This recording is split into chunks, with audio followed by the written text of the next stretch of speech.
ఉన్న బంగారాన్ని విడిపించి ఆ రోజు ఆన్లైన్ రేటుకే మేము కొంటాం. Sharma gold company. నమస్కారం, వెల్కమ్ టు సుమన్ టీవీ. నేను గీతాంజలి. ప్రస్తుతం మనతో పాటు ప్రవచనకర్త డాక్టర్ రామచంద్రుని రమేష్ కృష్ణ గురువు గారు ఉన్నారు. వారితో మాట్లాడదాం. గురుగారు నమస్కారం అండి. నమస్కారం అండి.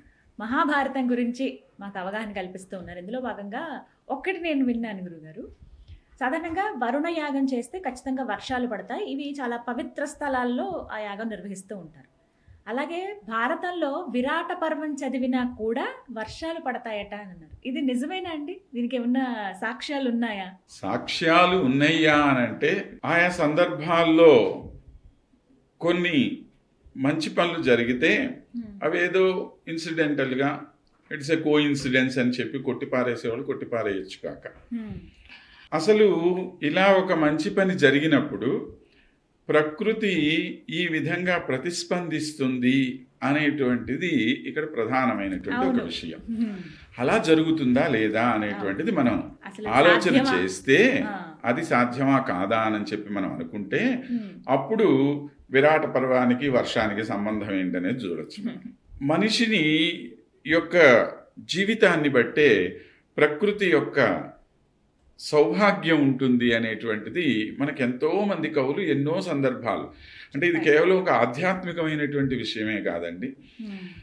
ఇప్పుడు మీరు ఆనందంగా ఉన్నారనుకోండి, ఎలా ఉంటుంది చుట్టూతో మీకు ప్రకృతి అన్ని చోట్ల ఆనందమే కనపడుతుంది కదా. అబ్బా ఆ చెట్టు ఎంత బాగుందో, ఆ పక్షి ఎంత చక్కగా పాడుతున్నదో, ఆకాశం చూడు ఎంత చక్కగా మేఘాలతో నిండి ఉందో, అబ్బా అక్కడ వర్షం చూడు ఎంత చక్కగా పడుతున్నదో, ఇలా అనుకుంటాం మనం. అలానే మీకు దుఃఖంగా ఉన్నారనుకోండి, మీరేమనుకుంటారు? ఆ చెట్టు కూడా నాతో పాటు ఏడుస్తున్నది అంటాం, అవునా కాదా? లేదా పైనుంచి వర్షం పడుతూ ఉంటే నా ఏడుపు చూడలేక ప్రకృతి నాతో పాటు కన్నీళ్లు గార్చేస్తున్నది అంటాం, అవునా? కాబట్టి ఇవన్నీ కూడాను మన మనస్సులో భావాలు ఎలా ఉంటాయో ప్రకృతి కూడా ఇదే విధంగా ఉంటుంది అని చెప్పి మనం అనుకుంటూ ఉంటాం. కానీ ఎన్నో పురాణాల్లో కానీ మనకి చాలా స్పష్టంగా చెప్పబడినటువంటి విషయం ఏమిటి అని అంటే, మానవులు బాగున్నప్పుడు ప్రకృతి బాగుంటుంది. మానవులు అంటే కేవలం మనుషులనే కాదండి, జంతుజాలం అంతా, అంటే ఇక్కడ ఉండేటువంటి ప్రాణులందరూ కూడాను, అందరూ బాగున్నప్పుడు ప్రకృతి కూడా ఆనందాన్ని అనుభవిస్తూ ఉంటుంది అని చెప్పి. అందుకనే దీనికి ఒక ఉదాహరణగా ఏం చెప్తారు అని అంటే, ఒక మంచి రాజు పరిపాలిస్తున్నాడు అనుకోండి, దేశం బాగా సౌభాగ్యంగా ఉంటుంది అన్నాడు. సౌభాగ్యం అంటే ఏంటి అర్థము? చెట్లు బాగా సమయానికి చిగురించటం, చక్కగా పూలు కాయలు కాయటము, సమయానికి పంట చేతికి రావటం, అవునా? ఇవన్నీ జరిగితే దేశం సుభిక్షంగా ఉందని కదా అంటాం మనం. కాదు, చేతికి వచ్చినటువంటి పంట ఏ వరదల పాలో అయిపోయింది, లేదా వర్షమే పడలేదు, చెట్లు చిగుర్చనే లేదు, కిలో టమోటాలు 100 రూపాయలు అయినాయి, ఏమంటామండి? ప్రకృతి ఏమిటి ఇంత ఘోరంగా ఉంది, ఎక్కడా ఒక మంచి జరగట్లేదే అని అంటాం, అవునా? మరి ఇవన్నీ కూడా ఎలా జరుగుతున్నాయి అని అంటే, మనిషి బాగున్నప్పుడు, మనిషి అంటే ఇక్కడ అర్థము ధర్మాత్ములైనటువంటి వాళ్ళందరూ కూడా సుఖమయమైన జీవితాన్ని గడుపుతూ ఉంటే ప్రకృతి సంతోషిస్తుంది అని చెప్పి మనకు రామాయణంలో నుంచే మనకు కనపడుతుంది. దశరథులు వారు శ్రీరామచంద్రుడికి పట్టాభిషేకం చేయాలని నిర్ణయించుకున్నారు. ప్రజలందరినీ పిలిచాడు, అందరినీ కూర్చోబెట్టాడు. మన డెమోక్రసీ అంటామే, ఈ రోజుల్లోనే కాదు, అప్పుడే ఉంది డెమోక్రసీ. ప్రజలందరినీ పిలిచి కూర్చోబెట్టి అడిగాడు ఆయన, అయ్యా నా కొడుకుని రాజుని చేయాలనుకుంటున్నాను, ఏంటి మీ అభిప్రాయం అని. ప్రజలందరూ కూడాను చప్పట్లు కొట్టేసి ఆనందపడిపోయారు. దశరథుడికి అనుమానం వచ్చిందిట, ఒరే నా కొడుకుని రాజుని చేస్తానంటే ఇంతమంది చప్పట్లు కొట్టారే, అంటే ఏంది ఉద్దేశము? ఇప్పటిదాకా నేను రాజును కదా, నా పరిపాలన బాగలేకనా వీళ్ళు చూసి చప్పట్లు కొడుతున్నాడు అని చెప్పి ఆయన మనసులో అనుకున్నాడు. తమాషాగా చెప్తూ ఉంటాడు ఇది. అంటే అది కూడా అడిగాట ప్రజల్ని. అడిగితే కాదయ్యా, రాముడిలో ఎన్నో అద్భుతమైనటువంటి గుణాలు ఉన్నాయి, అటువంటి గుణాలు కలిగినటువంటి వాడు గనక రాజు అయితే మేమందరం ఆనందంగా ఉంటామనేటువంటి ఉద్దేశము అని చెప్పి ప్రజలందరూ కూడా చెప్పారు. సరే, ఈ విషయం అక్కడ పెడితే, ఎప్పుడైతే ఈయన ఇలాగా డిక్లేర్ చేశాడో వెంబటే వాల్మీకి మహర్షి అంటాడు, ఈ చైత్రమాసం వచ్చేసిందట, అయం పుష్పిత కాననహ అంటాడు ఆయన. అక్కడ చెట్లన్నీ కూడాను చక్కగా పుష్పించేయట. అంటే తమ ఆనందం, చెట్లు పుష్పించడం అంటే దాని ఆనందాన్ని వెలిపుస్తున్నట్టు కదా. కాబట్టి ఇవన్నీ కూడా ఆనందాన్ని వెలిపుచ్చుతున్నట్టుగా అప్పటికప్పుడే చైత్రమాసం వచ్చేసింది. దానంతటా అదే వచ్చేసిందా, లేకపోతే ఆ టైంలో ఈయన డిక్లేర్ చేశాడా అని మీరంటే, ఈయన డిక్లేర్ చేసిన టైంకి చైత్రమాసం అయి ఉండొచ్చుగా, అవునా కాదు? కాబట్టి ఏదైనా జరిగి ఉండొచ్చు. మొత్తానికి జరిగింది ఏమిటి అంటే చెట్లన్నీ పుష్పం. అదేవిధంగా ఎప్పుడైతే రాములు వారు అరణ్యవాసానికి వెళ్తున్నారో ఆ పక్కనుండేటువంటి చెట్లన్నీ కూడాను రోదిస్తూ నిలబడి ఉన్నాయి అని చెప్పి భారతం మనకి రామాయణంలో వర్ణన కనపడుతుంది. అంటే ఈ ప్రాణి యొక్క దుఃఖాన్ని తన దుఃఖంగా ప్రకృతి కూడా భావిస్తుంది. అందుకే ప్రకృతిని మన తల్లి అని చెప్పి అంటూ ఉంటాం. ఎందుకు అనంటే మనలో ఉండేటువంటి భావాలని తన భావాలుగా భావిస్తుంది కనుక. అలాగా విరాట పర్వానికి ప్రకృతికి ఏంటండి సంబంధము అనంటే, విరాట పర్వంలో మనం ఇంతకు ముందే చెప్పుకున్నాం ఒక సందర్భంలో, ఇక్కడ ధర్మానికి జయం అనేటువంటిది ప్రారంభం అవుతున్నది.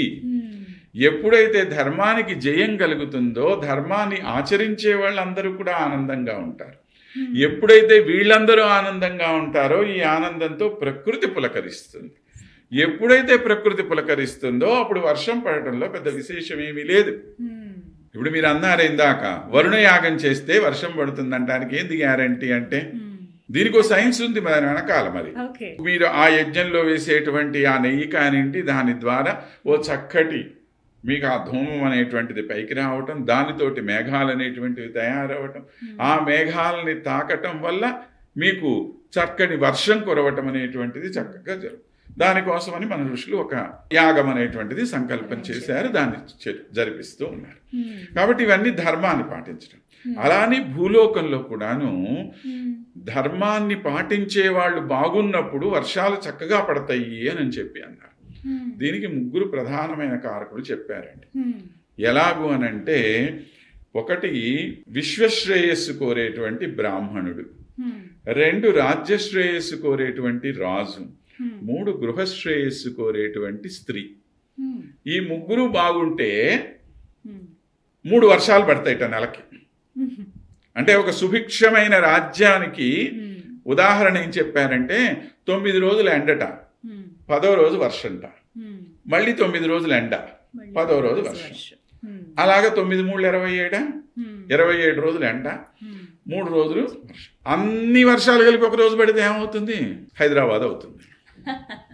అవునా కదా? ఎక్కడికక్కడ వర్షం నీళ్ళు అన్నీ వచ్చేసి అన్నీ కొట్టుకొని పోయి జనాలు రోడ్డు మీద తిరగటానికి వీలు లేకుండా ఆ నల్లాలన్నీ నిండి పొంగిపోయి అంతా రోడ్డు మీద పడిపోయి గొడవ అవుతుంది. కాబట్టి వర్షం ఒకేసారి పడితే లాభంలే మనకి. మధ్య మధ్యలో విడతలుగా వర్షం పడితేనే మనకు ఆనందం. అన్ని పొలాలన్నీ పాడైపోతాయి కదండి ఒకేసారి ఇంత వర్షం పడితే కదా, అతివృష్టి వల్ల. అందుకోసమని చెప్పి ఇవన్నీ కూడా మనం ఏం చేయాలయ్యా అని అంటే, ఒక ప్రాపర్గా వాటన్నిటిని డివైడ్ చేయాలి, అప్పుడు సుభిక్షంగా ఉంటుంది. అలాగా ఆ వర్షాలు పడాలంటే 3 ప్రధానమైన కారణాలు. విశ్వశ్రేయస్సు కోరేటువంటి వాడు బ్రాహ్మణ, అంటే వసుదైక కుటుంబకం అనేటువంటి సర్వే జనా సుఖినో భవంతు అని కోరుకునేటువంటి వాడు బ్రాహ్మణ. ఎందుకంటే బ్రాహ్మడు అంటే మీరు ఏదో మళ్ళీ కులానికి ఆపాదించుకోవద్దండి దయచేసి. ఎందుకంటే ఈ రోజుల్లో కులం పేరు చెప్తే గొడవలు ఎక్కువైపోతుంది.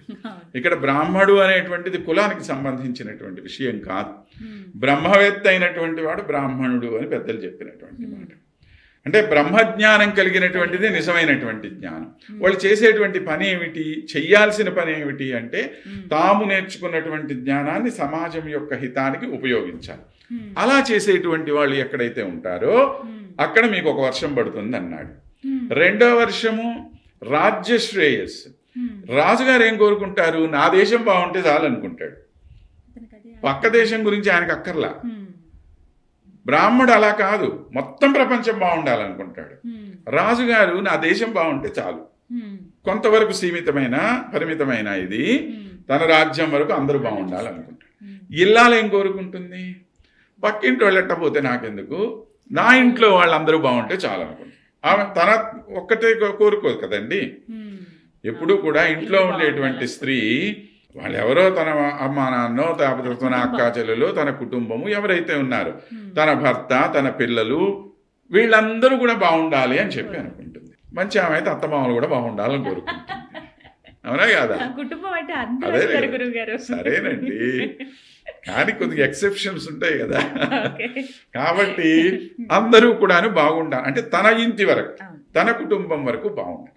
కాబట్టి గృహశ్రేయస్సు కోరేటువంటి స్త్రీలు ఎక్కడైతే ఉంటారో అక్కడ ఒక వర్షం పడుతుంది అన్నాడు. అంటే బ్రాహ్మణులు, రాజు, స్త్రీ వీళ్ళ ముగ్గురి వల్లనే దేశం సుభిక్షంగా ఉంటుంది. మగవాడికి విలువ లేదండి. అంతేనా? అంతే. అదేంటి గురువు గారు, రాజు అంటే మగవారే, ఎవరైనా బ్రాహ్మణులు అంటే మగవారే. అదంతా అదేం లేదే. బ్రాహ్మణులు భలే వాళ్ళే, వేదాలు రాసినటువంటి వాళ్ళు గార్గి, మైత్రేయి వీళ్ళందరూ కూడా ఆడవాళ్ళే వాళ్ళు కూడా స్త్రీలే ఉన్నారు. అక్కడ కూడా రాజ్యాన్ని పరిపాలించిన వాళ్ళు ఎంతమంది లేరండి. రాణి రుద్రం లేదు, మీకు మీ కాకతీయ రాణి గారు లేరా? వీరందరూ కూడా రుద్రమదేవి గారు కానీ, ఝాన్సీ రాణి కానివ్వండి, రాణి పద్మావతి కానివ్వండి, వీళ్ళందరూ కూడా రాణులు కాదు, మరి అందరూ ఉన్నారు. కాబట్టి అలా ఏం లేదు. అంటే ఏదో తమాషాకి చెప్పానులేండి, కానీ దాని గురించి కాదు. అంటే వీళ్ళు ప్రధానమైనటువంటి వాళ్ళు. కాబట్టి దీనితోటి మనకి సరే పోని దాన్ని పక్కన పెడదాం. విరాట పర్వం అనేటువంటిది ఒక నవరసాలతో కూడుకున్నటువంటి ఒక అద్భుతమైనటువంటి పర్వం. అది విరాట పర్వంలో అన్నీ దొరుకుతాయి మీకు. శాంతం కానివ్వండి, రౌద్రం కానివ్వండి, ఆనందం కానివ్వండి, ఏమండి దుఃఖం కానివ్వండి, ప్రతి రసము కూడా మీకు దానిలో కలుగుతుంది. కాబట్టి ఇది ఒక నవరస వర్షిణి దీన్ని అని పేరు పెట్టారు. అన్ని రకాలైనటువంటి రసాలని మనకు అందించగలిగినటువంటి అద్భుతమైన పర్వం కనుక చదివేటువంటి పాఠకుడు ఆనందపడిపోతాడు విరాట పర్వం చదివితే. అందుకని ముందు విరాట పర్వంతో మొదలెట్టండి అన్నాడు. ఆది పర్వం ఏదో అలా సాగుతూ పోతుందండి. మామూలుగా కథ చెప్పుకుంటూ పోతారు. మన కథలో కాస్త ఎత్తు పిల్లలు ఉండాలి కదా, అవునా కదా? ట్విస్టులు ఉండాలి కదా, మంచి క్లైమాక్స్ ఉండాలి కదా. అద్భుతమైన క్లైమాక్స్ ఉంటుంది విరాట పర్వానికి. మధ్యలో ఎత్తుపలాలు ఉంటాయి, రకరకాలైనటువంటి విషయాలు. కాబట్టి విరాట పర్వం అనేటువంటిది మీకు ఒక నవరస వర్షిణి కనుక అలాంటి విరాట పర్వం చదివితే బయట సృష్టికి వర్షం పడుతుంది, నీ మనస్సుకి వర్షం కురుస్తుంది, నువ్వు ఆనందంగా ఉంటావు అనేటువంటి ఉద్దేశంతో మనకి ఈ మాట చెప్పారు. తరువాత ఈ సాంప్రదాయం ఏదైతే ఉన్నదో ఈ సాంప్రదాయం ప్రకారము చాలా సందర్భాల్లో మనకి తిరుపతి దేవస్థానం వారు కానివ్వండి, లేదా వాళ్ళు పోయినసారి కరోనా టైంలో అలాంటి టైంలో కూడాను ప్రత్యేకంగా విరాట పర్వం యొక్క పారాయణ ఇవన్నీ చేయించటము, తర్వాత ధర్మ ప్రచార పరిషత్ ద్వారా ప్రతి చోట కూడాను ప్రతి జిల్లాలో విరాట పర్వం యొక్క ప్రవచనాలు ఏర్పాటు చేయటము, అలానే మిగిలినటువంటి ఎన్నో ధార్మిక సంస్థలు చాలా మంది ఏర్పాటు చేయిస్తారు. ఆ సందర్భంలో వర్షాలు పడటం అనేటువంటిది కూడా చాలాసార్లు జరిగింది. అంటే దీనికి దానికి కరెక్ట్గా సైంటిఫిక్గా మాకు ఉందా అండి అని అంటే సైంటిఫిక్గా మనకి ఆ సమయంలో మనకి దొరికిందా లేదా అనేటువంటి విషయాన్ని పక్కన పెట్టినా చాలా మన యొక్క నమ్మకం ఏదైతే ఉందో ఈ నమ్మకం ప్రకారం చాలా సందర్భాల్లో ఇలా జరిగినటువంటి ఉదాహరణలు ఉన్నాయి. కనుక ఒకవేళ లేదు అనుకున్నా కూడా మీ మనస్సుకు అనేటువంటి దానికి చక్కటి వర్షం అక్కడ కురవటానికి ఆస్కారం ఉంది కనుక కాబట్టి ఆ రకంగా అయినా విరాట పర్వాన్ని ఎలాగైనా చదవండి అని చెప్పటం అక్కడ ఉద్దేశం.